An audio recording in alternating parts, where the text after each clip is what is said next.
Congress finally managed to pass a long-term budget for several government agencies a couple of weeks ago. This latest spending package always figured to be a bigger challenge. We'll get into that this morning with Illinois Congressman Eric Sorensen. Welcome back to the program. Good to be with you, Jeb. All right, let's talk budget a bit. I want to clarify with the people watching at home on Sunday morning. You and I are actually talking on Thursday evening. Details of this proposal really just being unveiled. There is pressure to fast track it, of course, and there's also the House rule for a minimum 72-hour waiting period before a bill can be brought to a vote. How confident are you this can get done before Friday night's deadline to avoid this partial shutdown? Well, look, I mean, politics in this day and age is meaning that we're rushing through legislation that we've got to read. So here we are on Thursday night. We've got to read this legislation, understand its impact, and then make a determination on it to vote. But look, I think the most important thing here is how a government shutdown, even a partial government shutdown, affects the people in our district. I mean, these are neighbors. These are people who are struggling to pay for child care, for early education, for cancer research, Alzheimer's research, pay raise for troops. These are all the things that are on the line if Congress continues to play politics instead of doing its work. Now, make no mistake, this isn't even the yearly budget. This is just a continuing resolution. We've heard those words. My neighbors, they yell at me, say, Eric, is there going to be another continuing resolution? These are words that have never really been understood on Main Street, but here we are. We need to push through this politics of division and actually get a budget that's going to help the American people. I was under my understanding this might get us through the rest of the fiscal year, but from what you know about this so far, are there any provisions that would keep you from supporting it?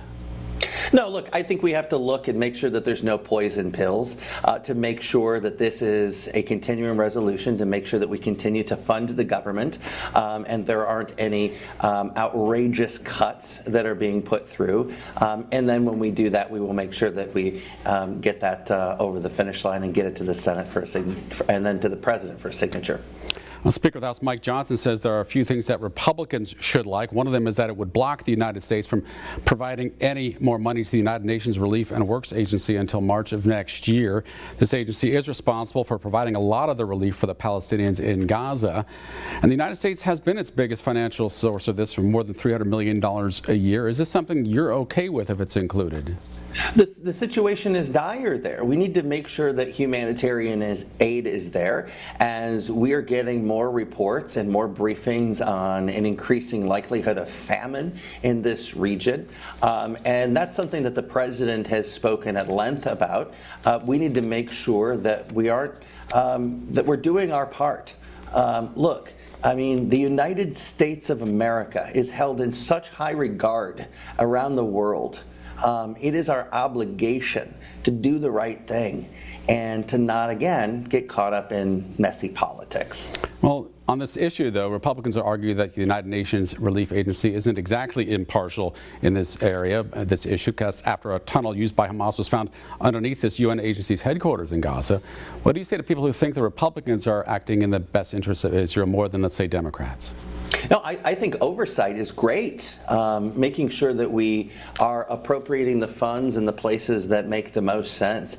I mean, on this particular agreement, progress requires compromise. This package is a result of bipartisan compromise, and that's what we have to look at, and that's what I'm going to be looking at as we vote for this passage and to keep the government open.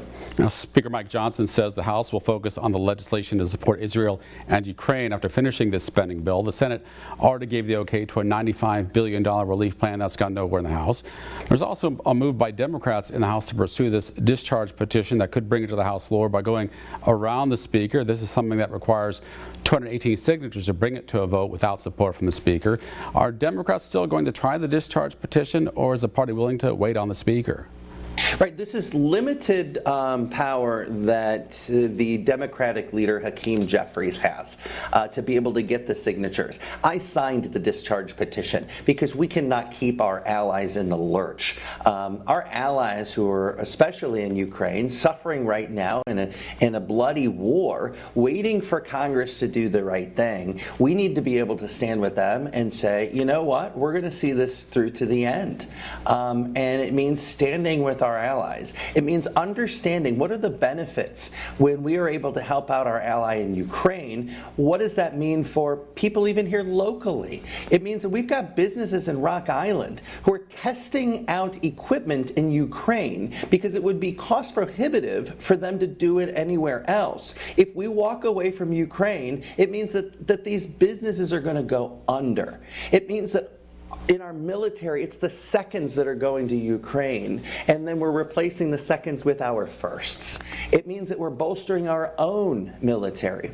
And you know what? That's what I hear from our neighbors on the subject, especially veterans. As I sit down in veterans roundtables and I ask them, what does it mean to be able to support our allies? To actually talk with veterans who served overseas in Afghanistan and Iraq, these are perspectives that veterans have that can help us understand how we need to advocate, how we need to make sure that our place in the world is really in the right spot, where we've got to have our heads in the right spot. And supporting our veterans right here is one of my top priorities in the district. Do you have any concerns it'll be too little too late for Ukraine? No, I don't. Here's the thing, is, every briefing that we have on Ukraine, I'll tell you that the sand in the hourglass is coming down, right? That Putin is going to have the advantage. The fact that Ukraine has been able to hold on this long is really quite a testament to the will of the Ukrainian people. But then also back here at home, we understand how important Ukraine is for securing the fertilizer that our farmers are going to need to put on the fields here as we start a growing season. If they can't export that fertilizer, what does that mean for the input costs of our farmers? And so there are real world implications from what's going on in Ukraine back here to West.